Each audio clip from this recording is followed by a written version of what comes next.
Well, it is finally time to get the baby quail out of the brooder box from my garage and out to the grow out pens. That's what we're going to work on today.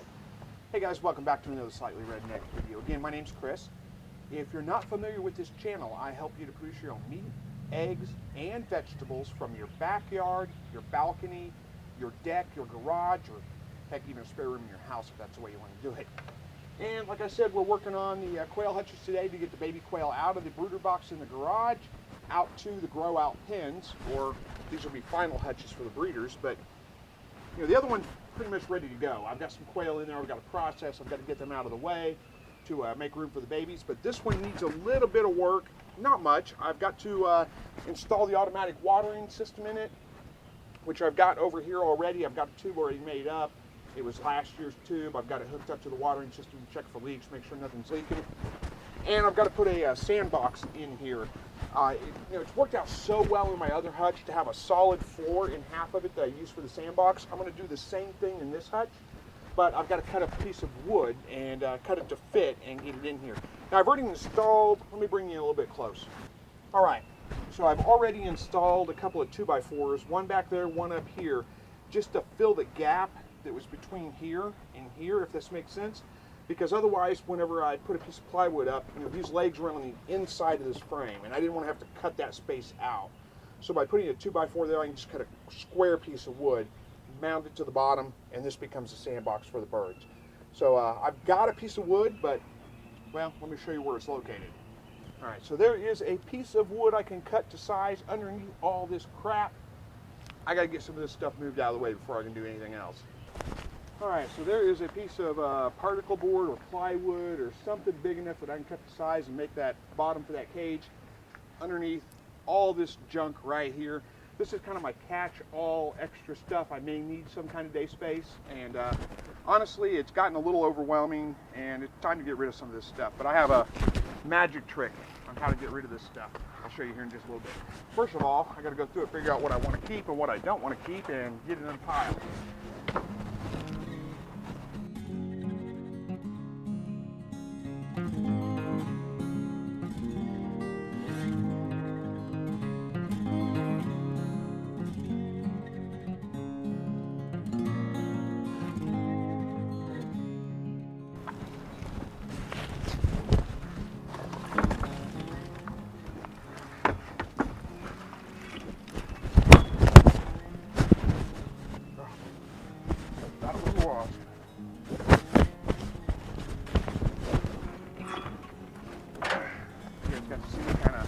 Out a little there. The bug was flying out there. I thought it was a wasp, but it ended up being like a roach or something.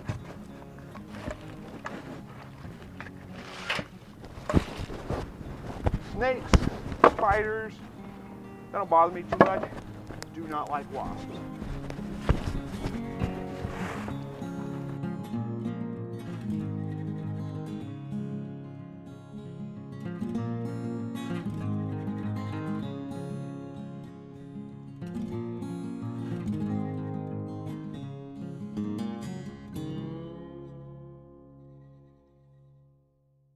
Well, I told you about that magical place where I can put things and they just disappear. This is it. Tell you, this is one of the benefits of living in town. Put things out by the curb that you don't want, and usually within like an hour or two, they're gone. Somebody stops, picks them up. And so I took all the scrap wood, the pallets that I thought were usable and decent, put them out here by the curb. We'll see if somebody stops, gets them before we're done with the projects for today. We'll see. I got a piece of wood cut, ready to mount on the bottom of the quail hutch, get the sandbox built, so that's what I'm doing next. Forgot to turn the camera on, so you didn't get to see me wrestling with the board underneath. I got it cut, got it mounted up underneath here, so it's just a solid piece of wood underneath. So now, time to add the sand. I get lots of questions about what kinds of sand I use. It doesn't really matter. This is play sand. You can use play sand, construction sand, in any of them. It doesn't really matter. One bag, 150-pound bag should do it. If I can get it in the cage, here we go.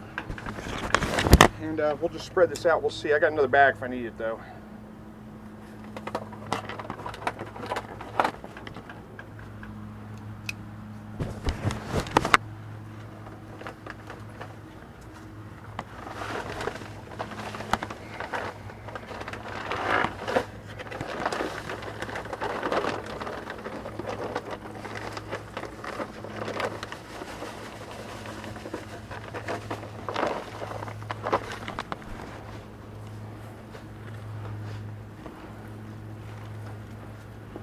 Yeah, I think I am going to need another bag. Uh-oh. Got a hole in my board. I'm leaking some sand.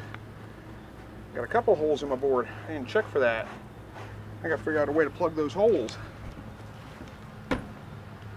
I'll figure that out and then come back. Well, we'll do it. Okay, well, before I do that, let's go ahead and get the automatic watering system mounted.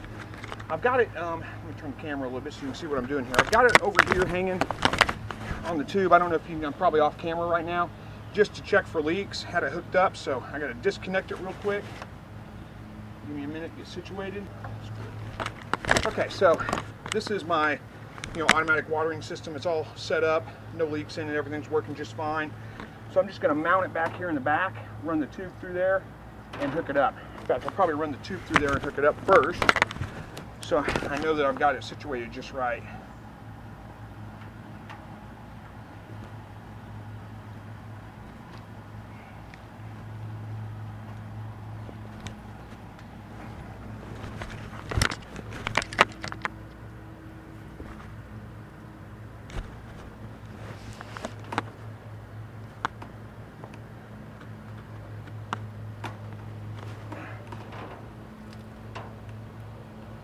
There we go.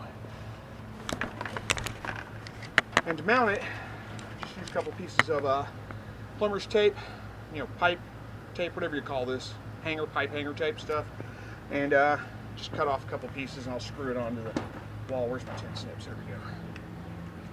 So it's probably plenty big enough.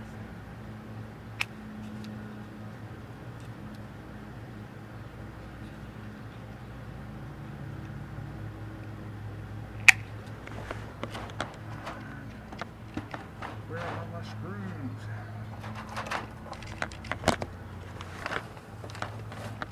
Hang on, I gotta figure out where I put my screws. Now I can use these, I guess. Much longer than I need, but they'll work.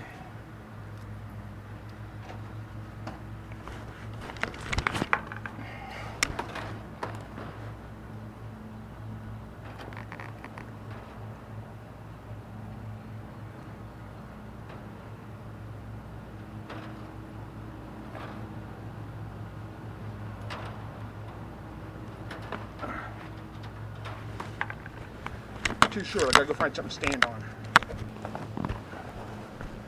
There we go, that's a little better.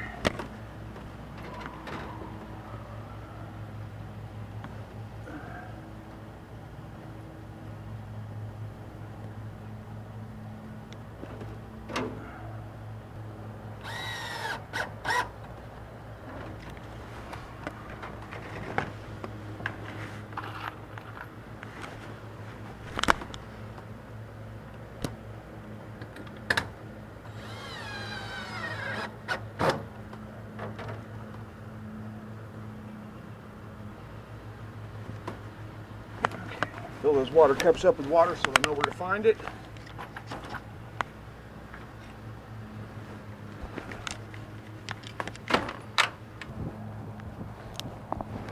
I think I'll just screw another piece of wood to the bottom of that, plug those holes up. There's a couple of holes in the boards, so it's causing the sand to drain. That's what you get when you use scrap lumber. Let me bring you in close and show you. You can see right there,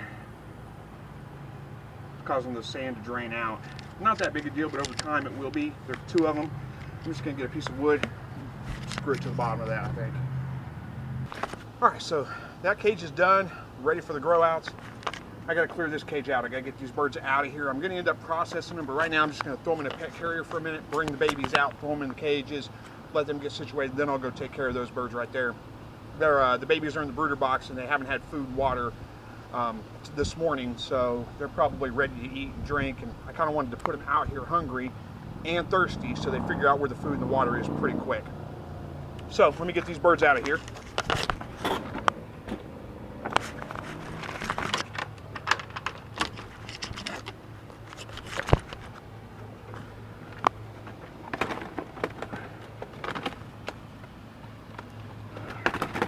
Got some nice big birds here.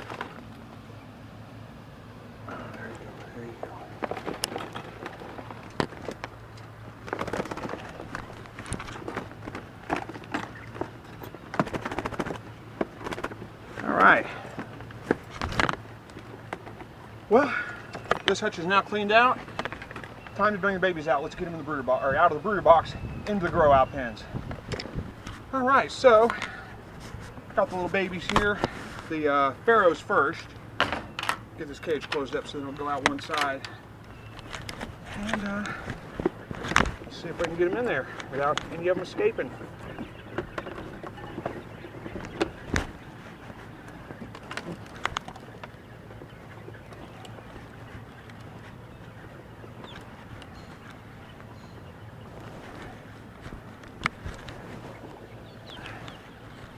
Alrighty, there we go. All the pharaohs in there. And give me back. Let me get them back from the door a little bit. We'll get in here and look at them. All right, there we go. Got the pharaohs moved. Let me get this camp door open so you can see. They're having a good time playing in the sandbox right now. They'll get to moving around. They'll go find the food and water here in just a few minutes probably. Let's go get the meat makers moved into their pen.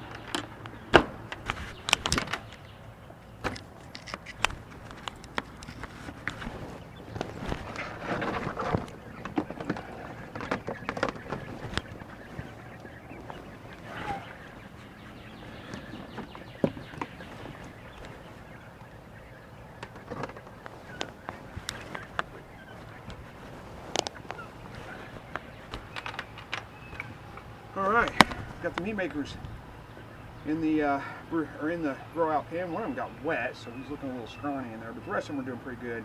Hopefully he dries off, does pretty good. Right now they're just pretty much enjoying the sand bath. They'll make it over to the other side, check out the water and the food here pretty quick. Not much of a difference between the two right now. They look pretty much identical. The meat makers may be slightly larger, but not noticeably larger. We'll see how they progress here in the next week or two. How they start growing. All right, well, goodness, picked the hottest day of the year to do all this on.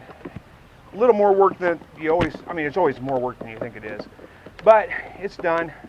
They're all situated in the new hutch. None of them ventured out for the food and the water yet. They're still playing in the sandbox, but they'll figure that out pretty quick. They've never been on wire before, so it's a little bit of a weird thing for them. It's going to take them a little bit to get used to that. They'll get used to it. The food and the water drive will get them to go out and explore a little bit. They'll find it, and they'll be just fine. So it does look like, again, maybe the meat makers are slightly bigger than the pharaohs, but again, we're pretty early on. These guys are only about 2 weeks old. So we've got a little bit of time before we really know for sure what the results are, what the differences are between them. But I'll keep up with that. I'll keep you guys informed. Now, I'm not done yet with my chores. I got to get these birds processed. Nobody's picked up the scrap wood yet, but I'm not giving up on it. I'm betting they will. I can't show this part on video because YouTube's a little bit picky about, that kind of thing. So I'm going to get this done. I will catch you guys in the next video. Thank you so much for watching. As always, God bless.